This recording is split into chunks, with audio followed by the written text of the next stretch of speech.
Ya Allah, Ya Allah, Ya Allah, Ya Allah, Ya Allah, Ya Allah, Ya Allah. اسے راضی وہی کرے گا جو اسلام کے ان 5 اصولوں پر عمل کرے گا۔ کلمہ پڑھنے کے بعد دوسرا اصول نماز کی عبادت ہے۔ عبادت کی صورت میں عبادات کے اندر نماز کو بنیادی حیثیت حاصل ہے۔ ایمان کے بعد جہاں بھی قرآن اٹھا کر دیکھو، ایمان کے بعد دوسرا حکم اکثریت کے ساتھ اللہ کریم نے اپنی عبادت کا نماز کی صورت میں فرمایا۔ اور ایک روایت کے مطابق 700 مرتبہ اللہ تعالیٰ نے قرآن پاک کے اندر نماز قائم کرنے کا حکم دیا۔ ہم نماز قائم نہیں کرتے، ہم نماز پڑھتے ہیں۔ پڑھنے میں اور قائم کرنے میں فرق ہے۔ پڑھنے کا مطلب یہ ہے، ایک پڑھ لی 4 چھوڑ دی، 3 پڑھ لی 2 چھوڑ دی، 4 پڑھ لی 1 چھوڑ دی۔ یہ پڑھنے کا مطلب ہے۔ جہاں بھی اللہ کریم نے قرآن پاک کے اندر ارشاد فرمایا وَيُقِيمُونَ الصَّلَاةَ، نماز قائم کرو، اور اس آیت کے اندر بھی اللہ نے حکم دیا وَأَقِيمُوا الصَّلَاةَ، نماز قائم کرو۔ قائم کرنے کا مطلب یہ ہے کہ جب تک کوئی شیخ فانی نہ ہو جائے۔ شیخ فانی کا مطلب یہ کہ اب وہ آنکھوں سے اشارہ بھی نہیں کر سکتا اور اس کے اعضائے جوارے کام کرنا چھوڑ گئے۔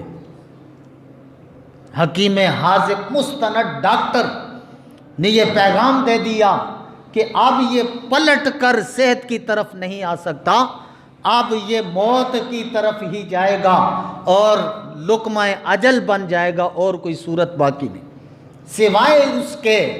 اور اس کے لیے بھی یہ ہے جتنی نمازیں رہ جائیں اس کے ورثاء، اس کی اولاد اس کے ترکہ میں سے اتنے خیرات کرے جتنے دن کی اس کی نمازیں رہ گئی۔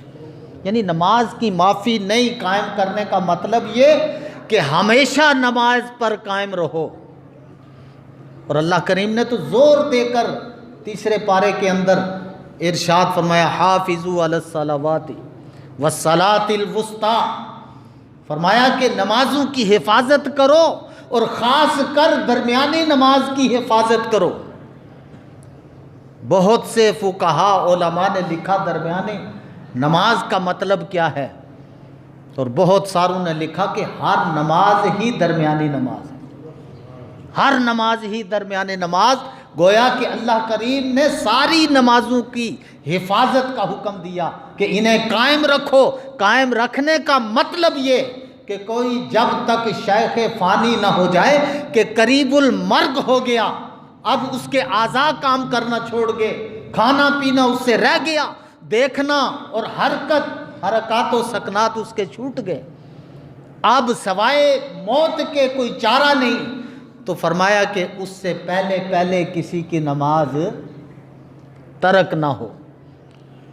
یہ اقیم الصلاۃ کا معنی ہے، نماز کو قائم کرو۔ سارا قرآن اٹھا کر دیکھو، ساری حدیثیں پڑھو، کسی حدیث کسی قرآن کی آیت کے اندر یہ نہیں حکم دیا نماز پڑھو، بلکہ ہر جگہ حکم یہ ہے کہ تم نماز کو قائم رکھو، قائم کرو۔